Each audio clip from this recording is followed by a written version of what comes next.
வணக்க மக்களே, எல்லோரும் சும்மா இருக்கலாம். இந்த வீடியோவில் என்ன பார்த்துட்ருக்கோன்னு பார்த்தீங்கன்னா, நீ காலையில் வந்துட்டு இடியாப்பம் புளிஞ்ச பார்த்துக்கோங்க. உங்கள் எல்லாத்துக்குமே தெரிஞ்சிருக்கும். இடியாப்பம் புளிஞ்சானால அப்பாவுக்கு வந்து இப்படி தான் புளிஞ்சு கொடுக்கணும் அப்படின்னு. இந்த சின்ன பிள்ளையில கூட சமாளிச்சுலாம் பார்த்துக்கோங்க. எங்கள் வீட்டில் இருக்கவ பாருங்கள், எனக்கு இந்த இடியாப்பம் தான் வேணும், எனக்கு இந்த அஞ்சில் தான் செஞ்சு கொடுக்கணும் டீ அப்படின்னு சொல்லிடுவா பார்த்துக்கோங்க. சரின்னு செஞ்சு கொடுத்தா தின்னுட்டு சத்தங்கட்டமாக நவலம்ல அது இருக்காது. அதில் நெய்யை ஊற்றி சீனியை போட்டு தேங்காய் பூவை போட்டு விரவி எனக்கு ஒரு உண்டை என் மகளுக்கு ஒரு உண்டை தின்னு பாருன்ட்டு நிற்பாவோ.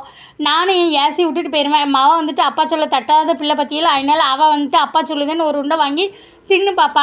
எனக்கு அது எரிச்சலாக இருக்கும். உங்களுக்கு செஞ்சால் நீங்கள் பேசாமல் தின்னுட்டு தூர இடத்த காலி பண்ணுங்கள் அப்படின்னு சொல்லி ஏசி விட்ருவோம் பார்த்துக்கோங்க. அதுக்கப்புறம் வந்து பார்த்தீங்கன்னா, இன்றைக்கி ஆடி வெள்ளிக்கிழமை பார்த்தீங்கன்னா அதுவும் வெள்ளியாக, அதனால் மத்தியானம் வந்து சாம்பார் வச்சுட்டு எல்லா காயும் மட்டும் அவியல் வச்சு பார்த்துக்கோங்க. அதுக்கப்புறம் பீட்ரூட் வந்து புட்டு வச்சுருந்தேன். அதுக்கப்புறம் அப்பளமும் பொரிச்சிருந்தேன் பார்த்துக்கோங்க. இன்றைக்கி ஆடி வெள்ளிக்கிழமை பார்த்தீங்கன்னா, அதனாலே நேற்று என்ன செஞ்சேன், சாயங்காலமே வீடு வாசல்லாம் கழுவி விட்டுட்டு விளக்கெல்லாம் பூசி வச்சாச்சு பார்த்துக்கோங்க. அப்போ வந்து என் மாவட்ட சொன்னால், நான் வீடெல்லாம் தொடச்சிருந்தேன், நீ வந்து பால்கனியை கழுவுன்னு சொல்லியிருந்தேன் பார்த்துக்கோங்க.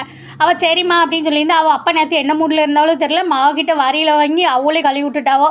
என் மாவுளுக்கு வேலை மிச்சமாக போச்சு. எங்கள் சேனலை சப்ஸ்கிரைப் பண்ணுங்க.